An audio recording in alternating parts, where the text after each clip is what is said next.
Donc, je suis bien heureuse aujourd'hui de pouvoir vous parler de Marguerite Duras, puisque je l'ai quittée un petit peu une fois que j'ai eu terminé la thèse de doctorat. Donc, je suis passée un petit peu à autre chose, mais vous le savez sûrement, on ne quitte jamais vraiment Marguerite Duras. Donc, chaque fois que j'ai l'occasion d'y retourner, donc j'y reviens.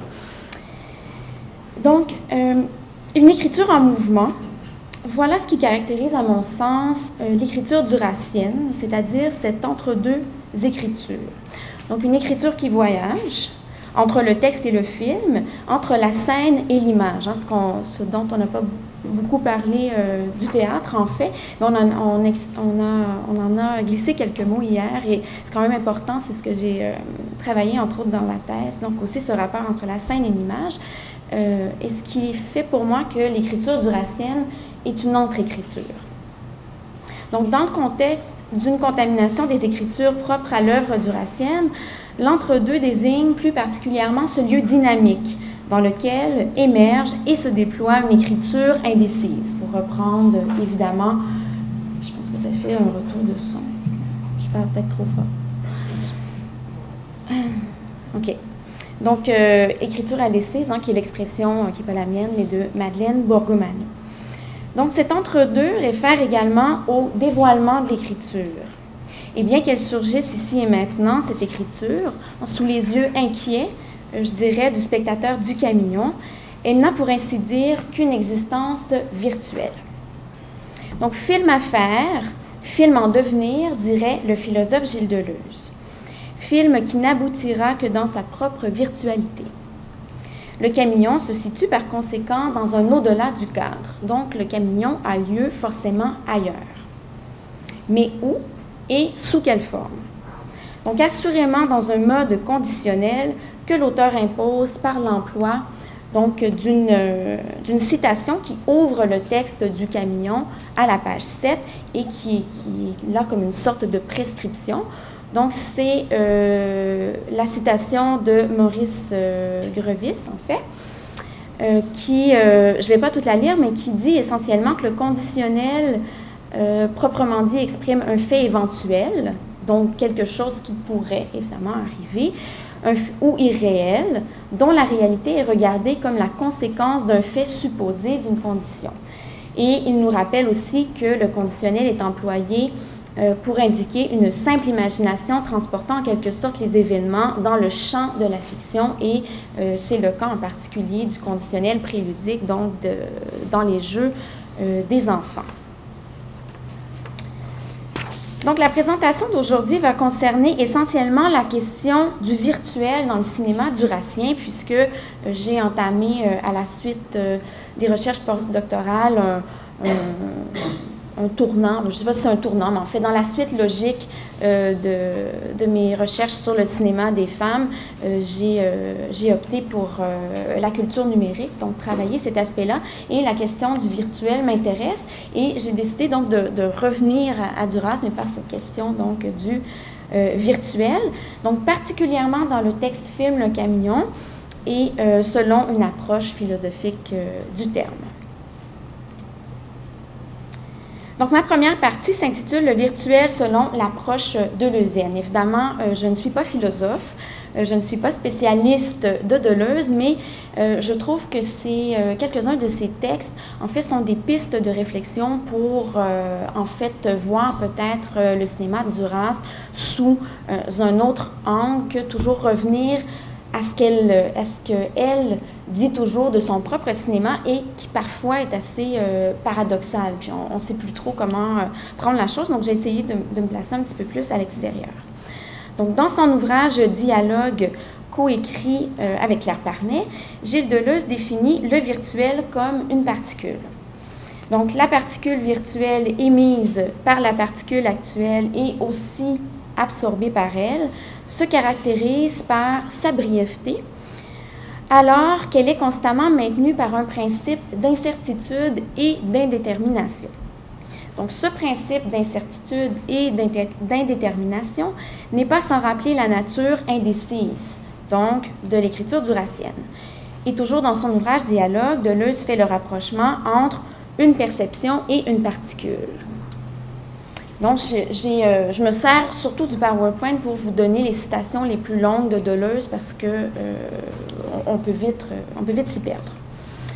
Donc, Deleuze nous dit « Une perception actuelle s'entoure d'une nébulosité d'images virtuelles qui se distribuent sur des circuits mouvants, de plus en plus éloignés et de plus en plus larges, qui se font et se défont. » Donc, dans la logique deleuzienne, les images virtuelles ne peuvent être séparées de l'objet actuel. Et c'est ça qui est intéressant, particulièrement avec le camion, et vice-versa. C'est dire que les images virtuelles rebondissent comme des particules sur l'actuel, donc qu'elles réagissent avec lui. Et on va se faire plaisir, ou je vais me faire plaisir, c'est assez égoïste dans le fond, un petit extrait, court extrait du camion qui devrait fonctionner, et je vais peut-être avoir besoin du son. Alors vous disiez que c'était un camion au bord de la mer. Excusez. Oui, c'est ça. Une brume légère partout répandue. Hein, des terres, Oui, la route, elle traverse un plateau nu, oui, et le camion passe. oui. Hein? C'est ça. Il traverse le tout. La mer, on l'entend. Le bruit de la mer, loin, forte. Terrible, oui. Terrible. Le vent. Personne ne peut résister au vent.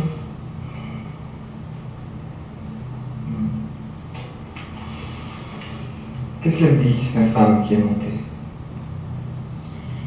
Elle dit que le monde est à sa perte.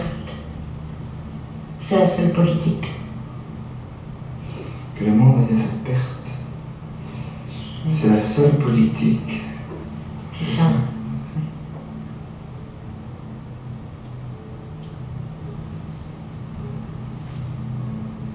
Elle dit quoi encore? Elle dit tout est dans tout, partout, tout le temps, en même temps.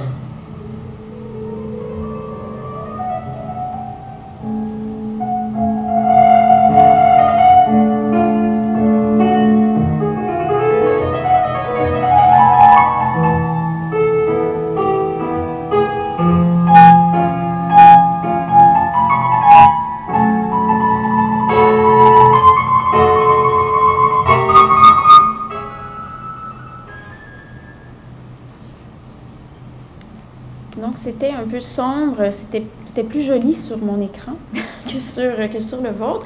Mais en fait, je l'ai présenté juste pour vous rappeler un peu comment s'orchestre, comment se structure le film. Donc, ça se passe dans ce que Duras appelle cette chambre noire et qui était véritablement noire à l'écran. Donc, avec Gérard Depardieu et Duras qui lisent, en fait, ou lisent, commentent, le texte du film Affaires, et il y a ces images, en fait, du camion qui sont prises donc à l'intérieur d'un véhicule en mouvement.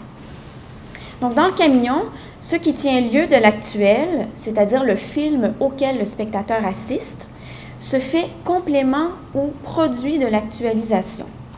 L'actualisation, quant à elle, n'a pour sujet que le virtuel, c'est-à-dire le devenir film qui, lui, est contenu dans le texte, le camion. C'est donc dire que le film du texte reste à faire. Le lecteur-spectateur a d'ailleurs pour rôle de compléter le spectacle cinématographique. Car cette lecture du texte de Marguerite Duras et du jeune Gérard Depardieu est accompagnée d'images, vous l'avez vu, qui ne correspondent pas à ce qui est lu. Et donc, Duras filme la mise en scène de sa propre lecture avec Gérard Depardieu en insérant des plans du paysage qui défile. Donc, comme j'ai dit, des plans filmés depuis l'intérieur d'un véhicule en mouvement. Et comme spectateur, spectatrice, on s'imagine donc que c'est le dit camion donc, qui est sur l'affiche du film.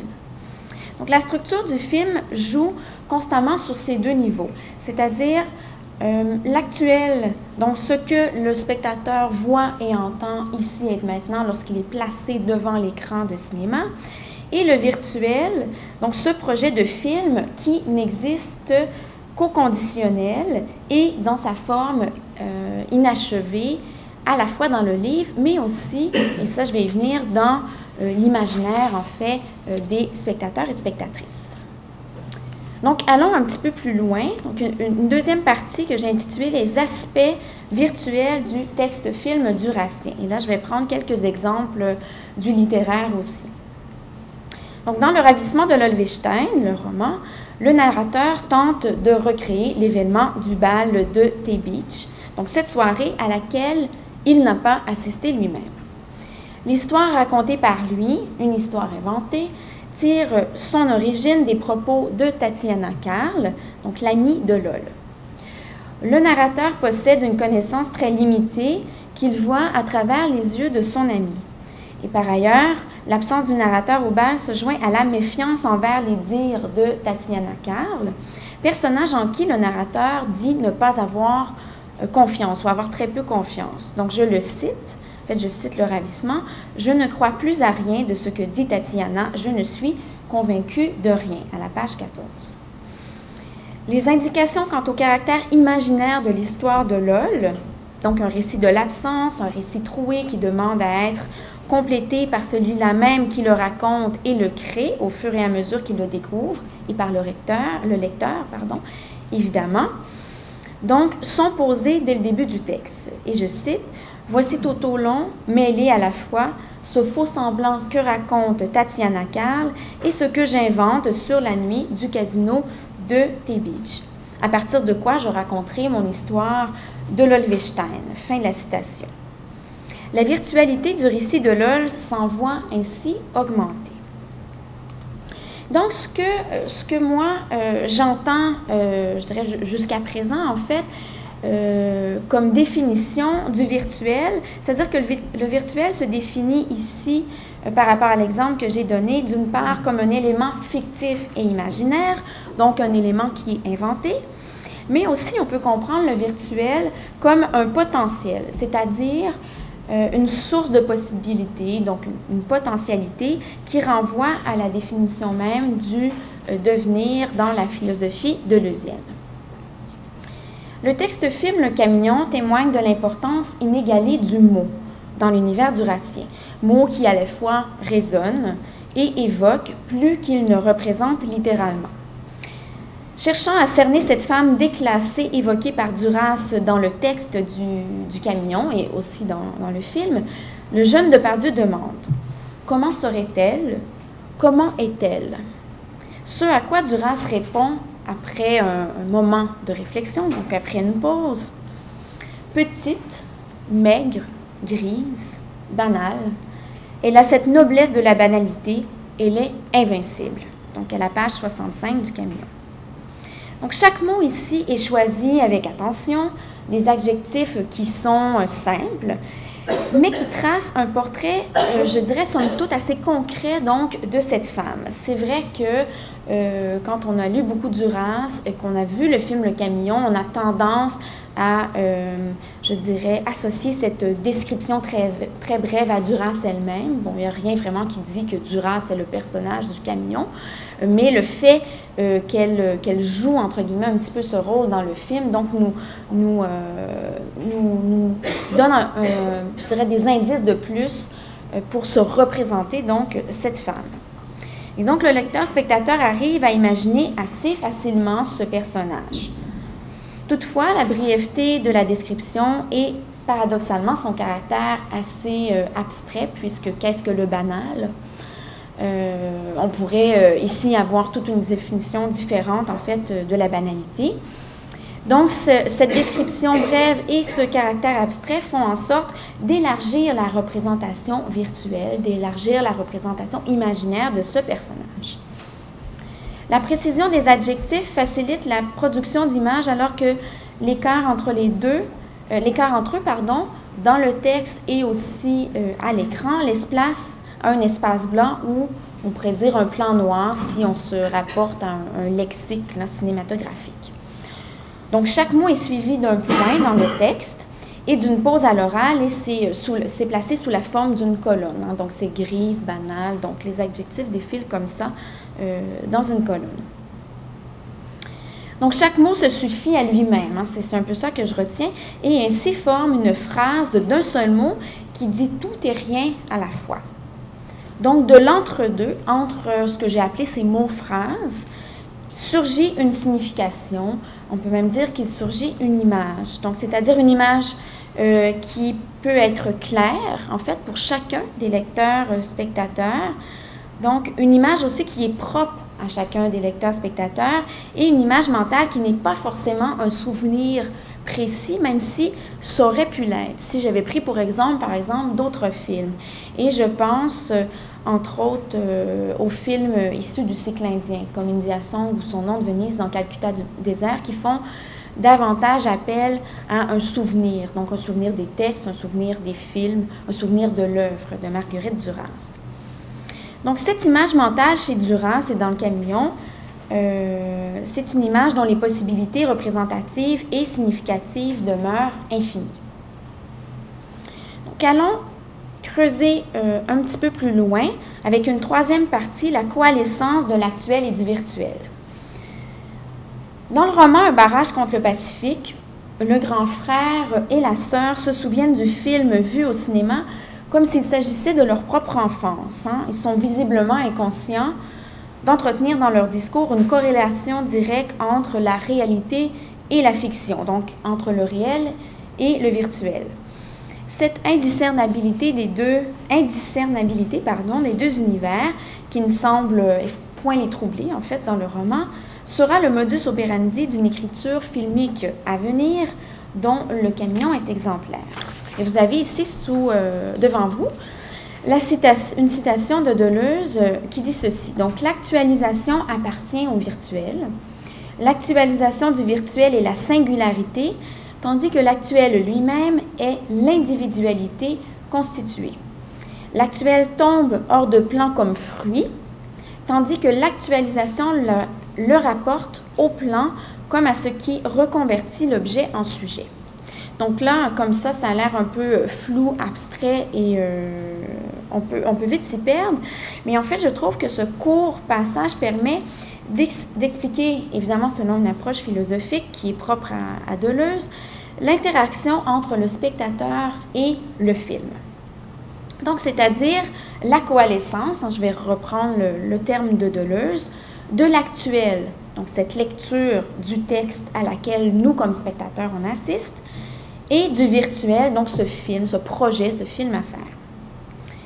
Et ce mouvement de balancier, donc, entre les images et ce que le spectateur imagine à partir de ces images, qui n'illustrent pas, je l'ai déjà dit, donc le scénario, entre guillemets, lu par Duras et Depardieu. Donc, le spectateur doit par conséquent faire un effort supplémentaire d'imagination pour arriver à créer le film du texte.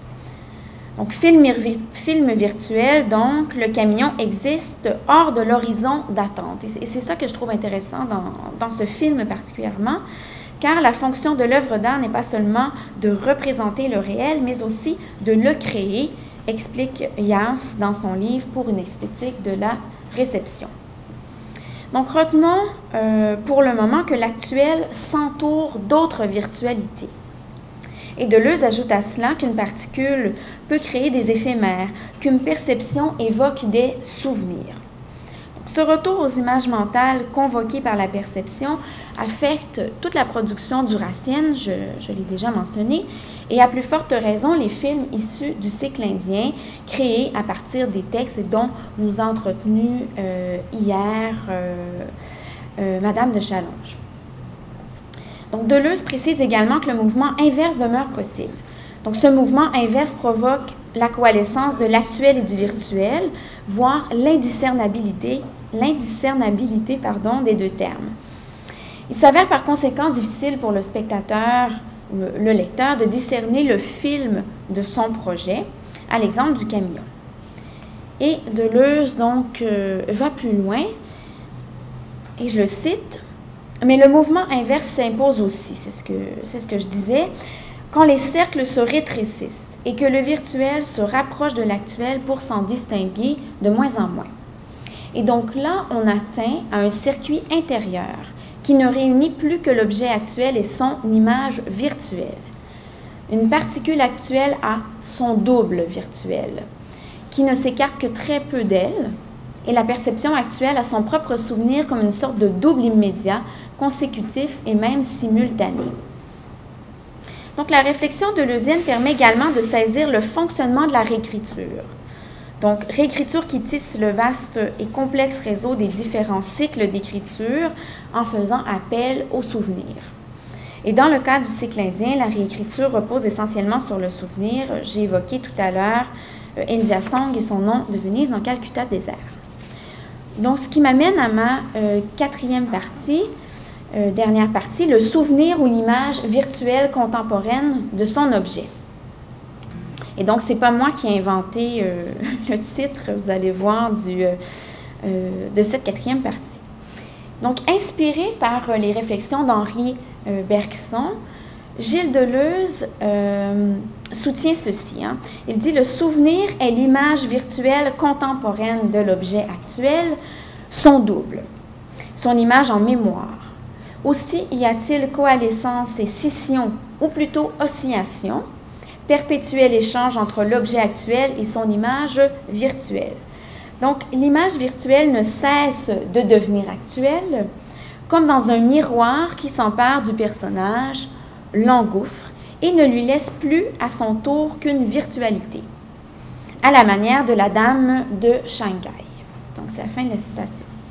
Donc, certes, oui, à la manière du célèbre film d'Orson Welles, comme le suggère ici Deleuze, mais plus manifestement, pour revenir à notre propos, à la manière duracienne dans le jeu des miroirs que met en scène le cinéma d'India Song, et de manière encore plus subtile dans son Nom de Venise dans Calcutta désert, film dans lequel le reflet visuel présent dans India Song, donc à l'aide des miroirs, disparaît au profit des voix qui se reflètent dans le miroir sonore qu'est l'écho, ou que devient l'écho donc de cette bande sonore qui est reprise dans le film Son Nom de Venise dans Calcutta désert. Il est vrai que dans India Song, et particulièrement lors de la scène du bal, l'image virtuelle absorbe toute l'actualité du personnage, donc Anne-Marie Streeter est déjà morte, en même temps que le personnage actuel, donc c'est-à-dire Delphine Seyrig, dont on ne peut séparer donc le corps, l'image, la représentation du personnage d'Anne-Marie Streeter, donc n'est plus que virtualité. Donc, dans cette scène du bal, comme dans le camion, l'oscillation entre l'actuel et le virtuel demeure présente. Dans le camion existe également cette indiscernabilité entre le film qui se déroule sous les yeux du lecteur-spectateur et le devenir film du texte, donc film à faire et non actualisé à l'écran. Donc, cet échange perpétuel, dit Deleuze, du virtuel et de l'actuel définit un cristal. L'explication fournie par Deleuze, la coalescence donc des deux termes, cette indiscernabilité, prend tout son sens dans le film Le Camion. Donc, l'actuel et le virtuel coexistent et entrent dans un étroit circuit qui nous ramène constamment de l'un à l'autre. Et dans le camion, c'est vraiment ce qui se passe. Ce n'est plus une singularisation, mais une individuation comme processus, l'actuel et son virtuel. Ce n'est plus une actualisation, mais une cristallisation. Échange, oscillation, va-et-vient, permutation, corrélation, indiscernabilité. Donc, ce sont là des termes qui rendent compte de ce qui se passe ou, plus justement, ce qui se joue dans l'intervalle des écritures. Et si le présent cinématographique définit l'actuel, l'éphémère caractérise le virtuel. Deux aspects qui évoluent évidemment côte à côte dans le camion, qui voyagent dans une trajectoire à parallèle, donc pour paraphraser Deleuze. Hein, c'est pas mon expression. Donc pour conclure, cette réflexion sur le caractère virtuel du cinéma durassien s'inscrit plus largement dans une conception de l'entre-deux. Et c'est ce que j'ai développé dans la thèse et c'est ce que j'entends, je dirais, peaufiner là, en vue, évidemment, de la publier. Donc, l'entre-deux comme un espace d'échange ou de dialogue, l'entre-deux comme une production de sens, mais aussi comme une force qui tire l'écriture vers l'avant, repousse ses propres limites. L'entre-deux invite également à repenser la pratique de la réécriture durassienne sous le signe de la mémoire. Donc, à cet égard, Maurice Blanchot avance dans l'entretien infini que la poésie est mémoire. Je le cite, « oublieuse de mémoire ». Fin de citation, comme l'indique le titre du chapitre en question. Et je reviens à Blanchot, « la mémoire est également la muse ». Fin de citation. Mémoire intime, mémoire fictionnelle, mémoire historique, et parfois même les trois à la fois, comme pour les Aurélia textes et films, qui participent de la réécriture.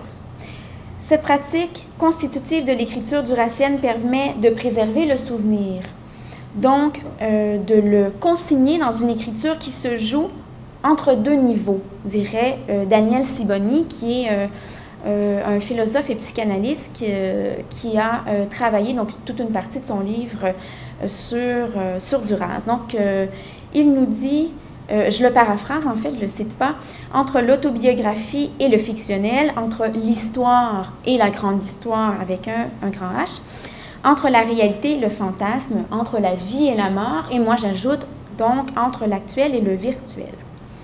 Consigner donc une histoire qui sera toujours répétée et se faisant renouveler.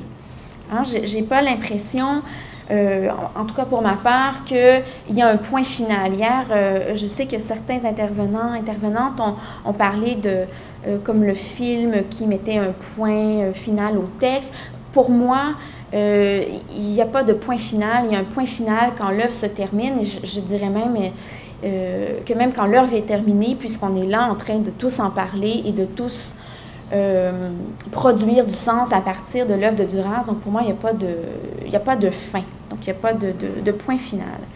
Donc c'est toujours répété, donc je disais, une histoire toujours renouvelée à l'image des textes et films issus du cycle indien, qui m'apparaît ce cycle comme étant un bon exemple de cette écriture renouvelée.